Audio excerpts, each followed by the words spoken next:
Hello students, जो topic है हमारा, जो चैप्टर स्टार्ट हो रहा है वो है deduction under section 80C to 80U। तो जब हम डिडक्शंस पढ़ेंगे तो जीटीआई में से जो डिडक्शन दी जाती है, जो छूट दी जाती है जब हम टोटल इनकम निकालते हैं, तो उसमें क्या क्या प्रोविजंस हैं हम वो डिस्कस करते हैं। देखो, कुछ बेसिक से प्रिंसिपल हैं। जब भी हम डिडक्शन का चैप्टर पढ़ते हैं या प्रोविज़न पढ़ते हैं, उससे पहले हमें कुछ बातों का पता होना चाहिए। वो क्या क्या हैं? एक तो इसमें जो सकल कुल आय होगी हमारी, जो जीटीआई होगी, जीटीआई में से जो छूट मिलेगी इन सेक्शन के अंदर मिलेगी। 80C से लेके 80U तक होंगे जो सेक्शंस। 80C से लेके 80U तक की जो डिडक्शंस हैं वो हम कितनी राशि की दे सकते हैं, मतलब कितने अमाउंट की हम टोटल छूट दे सकते हैं। वो छूट हमारी टोटल जीटीआई से अधिक नहीं होनी चाहिए। इसके बाद है जो हमारी जीटीआई निकल के आएगी। जो जीटीआई है उसके अंदर पांचों हेड की इनकम इंक्लूड होती है। तो पांचों हेड में से जो हमारा कैपिटल गेन हेड होता है, कैपिटल गेन में से हम कोई भी छूट नहीं दे सकते। कोई भी डिडक्शन कैपिटल गेन की इनकम से नहीं दी जाती है, चाहे वो शॉर्ट टर्म कैपिटल गेन हो, चाहे वो लॉन्ग टर्म कैपिटल गेन हो। इसके बाद जो एओपी और बीओआई हैं, अगर उन्होंने कुछ सेक्शंस दे रखे हैं, अगर इन सेक्शन में छूट ले ली है तो अपने हिस्से में जो उनकी आय बढ़ेगी, जब वो आय को डिस्ट्रीब्यूट करेंगे, वहाँ से उनको कोई छूट नहीं मिलेगी। और वो सेक्शन क्या क्या है, जैसे 80G है, 80GG है, 80GC है, 80IA, IB, IC और IE। इन सेक्शंस में अगर किसी एओपी या बीओआई ने छूट अगर ले ली है तो इसके बाद जब वो अपनी इनकम को अलग अलग डिस्ट्रीब्यूट करेंगे, अपना हिस्सा बांटेंगे, तो इन सेक्शन में दोबारा उनको उस इनकम में से छूट नहीं मिलेगी।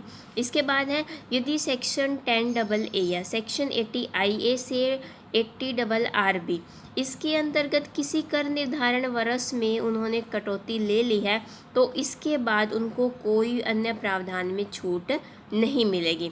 तो जो छूट दी जाती हैं वो दो टाइप से दी जाती हैं। जो कटौतियां हैं वो दो प्रकार की होती हैं। कैसे? कुछ तो ऐसी छूट होंगी जो हमें किसके बदले में मिलेंगी, भुगतान के संबंध में मिलेंगी, कि हम कोई पहले पेमेंट कर रहे हैं, इसके बाद हमें क्या मिल रही है, छूट मिल रही है, हमें पहले खर्चा करना पड़ेगा। कुछ जो छूट होंगी वो किसके संबंध में मिलेंगी, आय के संबंध में, कि हमारी इनकम है, इनकम में से ही हमें क्या मिल रही है, डिडक्शन मिल रही है। तो सबसे पहले जो प्रोविज़न हम डिस्कस करेंगे वो डिस्कस करेंगे पेमेंट से रिलेटेड जो छूट्स हैं, कि हमने पहले भुगतान किया है उसके संबंध में हमें क्या मिलती है, छूट मिलती है। सेक्शन जो स्टार्ट होता है वो है 80C। फर्स्ट डिडक्शन 80C की किसके संबंध में है? ये जीवन बीमा प्रीमियम, प्रोविडेंट फंड में अंशदान आदि के संबंध में। इसमें कौन से व्यक्ति को छूट मिलेगी, कौन सा करदाता होगा जिसको ये छूट मिलेगी, जिसके पास ये अधिकार होगा? ये है एक, या तो एक इंडिविजुअल को मिलेगी या जो HUF है वही व्यक्ति 80C में छूट ले सकते हैं। मैक्सिमम इसकी लिमिट है कि 1.5 लाख तक की एक साल में इसमें छूट मिलेगी। जो भुगतान हम करें, जो राशि हम जमा कर रहे हैं, उसमें सेक्शन 80C के अंतर्गत छूट पाने का अधिकारी किस किस केसेस में होगा?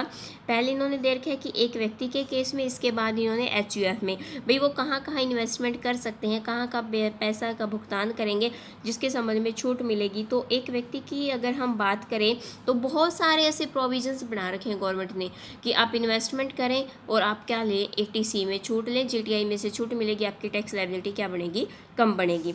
जो फर्स्ट पार्ट है वो इसमें क्या है कि कोई व्यक्ति है, अपने खुद की अपनी पत्नी, यदि करदाता स्त्री है तो उसके पति, अगर वो क्या होगी, उसके लिए जो स्पाउस है वो हो सकता है, या उसके बच्चे चाहे वैश्यक हो, उनका स्टेटस कुछ भी हो, या आवश्यक हो, विवाहित पुत्री सहित।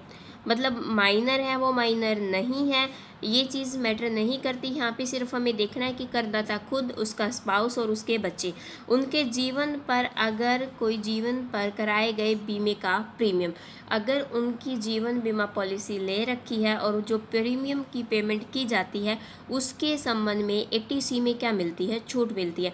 अब छूट कितने रुपए की मिलेगी यहाँ पे, क्योंकि बहुत सारी स्कीम्स हैं, सारे स्कीम्स को मिला के तो छूट 1.5 लाख की मिल रही है, लेकिन एक पर्टिकुलर एक स्कीम में यहाँ पे जैसे ये जीवन बीमा पॉलिसी की है, इसमें कैसे छूट ले सकते हैं? अगर पॉलिसी 1/4/2012 से पहले ली गई है कब ली है? 1/4/2012 से पहले। तो इसके संबंध में प्रीमियम और अन्य भुगतान की जो मान्य गई राशि है, जो कैपिटल सम एश्योर किया जाता है, उसके 20% से अधिक की छूट नहीं मिलेगी। मतलब क्या है इसका कि 1/4/2012 से पहले अगर आपने पॉलिसी ली है, और जो भी पॉलिसी ली है, जैसे हम बोल देते हैं कि पॉलिसी 10 लाख की ली है, कि उन्होंने कैपिटल सम एश्योर कर दिया कि इतना पैसा आपका क्या है, एश्योर है, सही है, वास्तविक है, इतना पैसा आपको मिलेगा। अगर उन्होंने जब सम एश्योर कर दिया तो उस जो सम एश्योर किया, सपोज कि 10 लाख है, तो उसके 20% से ज़्यादा के प्रीमियम की छूट नहीं मिलेगी। इसके बाद अगर जीवन बीमा पॉलिसी 31/3/2012 के बाद ली है, ये कब ली थी? पहले ली थी। अगर बाद में ली है और फिर प्रीमियम की पेमेंट की जाती है या कोई और अन्य भुगतान किया जाता है, तो जितना उस इंश्योरेंस स्कीम भी जो भी आपने ली है, उस स्कीम में जो भी सम एश्योर किया गया है, उस सम एश्योर के 10% से अधिक की छूट यहाँ पे नहीं मिलेगी। इसके बाद हम देखते हैं, यदि जीवन बीमा पॉलिसी 31/3/2013 के बाद ले है, 31/3/2013 के बाद, पहले बात थी 12 की, अब 13 की है, तो यहाँ पे जो पेमेंट की जाएगी प्रीमियम की, वहाँ पे जो सम एश्योर किया है उसके 15% से ज़्यादा की छूट नहीं मिलेगी। लेकिन यहाँ पे जो पॉलिसी है वो किसके ऊपर ली गई है, किस व्यक्ति के जीवन पर ली गई है, या तो वो क्या है, डिसेबल पर्सन है, बहुत ज़्यादा डिसेबल पर्सन है, या सेक्शन 80AA में कुछ रोग निर्धारित किए गए हैं, उन रोगों से वो व्यक्ति क्या है, पीड़ित। और यहाँ पे जो रोग निर्धारित किए गए हैं वो कौन से हैं इस सेक्शन के अंदर जो रोग है, जैसे कैंसर है, एड्स है, क्रोनोलॉजिकल डिसीज़ है, इस टाइप के अगर किसी व्यक्ति के रोग हैं और उसके जीवन पर अगर कोई पॉलिसी ली है और उसके प्रीमियम की पेमेंट की जाती है 31/3/2013 के बाद ऐसी पॉलिसी ली है, तो जो सम एश्योर किया गया है उसके 15% से अधिक की छूट नहीं मिलेगी। इसके बाद है, अपनी पत्नी या अपने बच्चे के जीवन पर जो डेफर्ड एन्युटी स्कीम्स होती है, उसके अनुबंध को चालू रखने के संबंध में अगर किसी व्यक्ति ने डेफर्ड एन्युटी स्कीम ले रखी है और यहाँ पे वो क्या करती हैं, एनुअली उसकी पेमेंट की जाती है। इसके बाद है, एक सरकारी कर्मचारी ने अगर डेफर्ड एन्युटी के अंतर्गत गत वर्ष में जो उसकी रकम कटी है, सैलरी के 5वें हिस्से तक, 1/5 20% हिस्से तक क्या ले सकता है, वो ATC में छूट ले सकता है। रिकॉग्नाइज प्रोविडेंट फंड, 4 टाइप का प्रोविडेंट फंड मैंने बता रखा है आप लोगों को। तो जो रिकॉग्नाइज प्रोविडेंट फंड है उसमें जो कर्मचारी अंशदान करता है उसकी छूट भी किस में मिलती है, ATC में। अपने जीवन साथी या अपने बच्चे के नाम से सेंट्रल गवर्नमेंट की है क्या है, सार्वजनिक प्रोविडेंट फंड में अंशदान किया है। पब्लिक प्रोविडेंट फंड है जो, अगर उसमें इन्वेस्टमेंट कर रखी है तो वहाँ भी ATC में ही, इसी सेक्शन में ही उसकी क्या मिलेगी, छूट मिलेगी। देखो लिखा हुआ है, एक व्यक्ति या कोई नोट दे रखा है, आवश्यक बच्चे के नाम पर एक वित्त वर्ष में कुल मिला के 1.5 लाख रुपये जमा करा सकता है। अगर 1.5 लाख से अधिक कराएगा तो 1.5 लाख से अधिक राशि पर ब्याज नहीं दिया जाएगा। जो सार्वजनिक प्रोविडेंट फंड में उसमें मैक्सिमम लिमिट क्या बता रखी है यहाँ पे, 1.5 लाख तक आप करवा सकते हो। अगर इससे ज़्यादा पे करवाओगे तो क्या नहीं मिलेगा, इंटरेस्ट नहीं मिलेगा। इसके बाद है, प्रमाणित प्रोविडेंट फंड में किया गया कर्मचारी का अंशदान, वो था कौन सा, वैधानिक प्रोविडेंट फंड, ये क्या है, अप्रमाणित प्रोविडेंट फंड। इसके बाद है, इनका मीनिंग क्या होता है, जो मैंने प्रोविडेंट का टॉपिक करवाया था उस टाइम पे मैंने बताया था, जो स्टैट्यूटरी प्रोविडेंट फंड है वो क्या होता है और रिकॉग्नाइज्ड प्रोविडेंट फंड क्या होता है।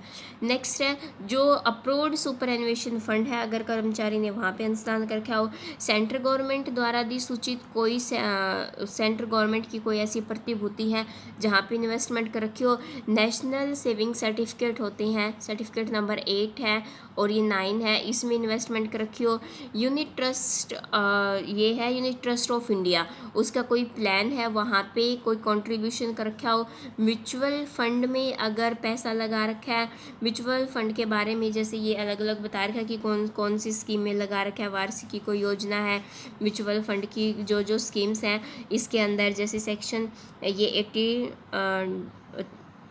23D section 1023D, section 1023D इसी के अंतर्गत आ रही हैं। अलग अलग टाइप की स्कीम होती हैं, लेकिन सारे की सारी ये म्यूचुअल फंड की स्कीम्स हैं।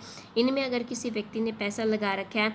इसके बाद है home loan account. Home loan account में जमा की गई राशि या बैंक द्वारा स्थापित पेंशन फंड में स्थान। बहुत सारे लोग होते हैं कि बैंक ने जो स्थापित कर रखा है पेंशन फंड, उसमें क्या करते हैं, कंट्रीब्यूट करते हैं कि स्पेसिफिक कितनी एज के बाद हमें क्या मिलेगी, पेंशन मिलेगी।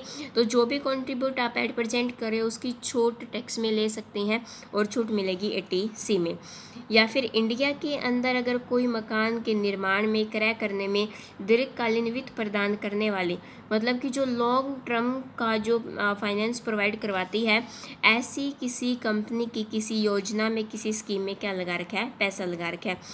या इसी का एक पार्ट है कि निवास स्थान की आवश्यकता का समाधान करने, नगर हैं जो हमारे कस्बे हैं, ग्रामों का सुधार है, विकास है, इसके संबंध में सेंट्रल गवर्नमेंट द्वारा कोई ऐसी अथॉरिटी है, उसकी कोई स्कीम है, वहाँ पे वो पैसा जमा करवा रखा हो। नेक्स्ट एक व्यक्ति अपने बच्चों की जो फीस देता है, जो ट्यूशन फीस देता है, उस ट्यूशन फीस की भी 80C में छूट मिलेगी।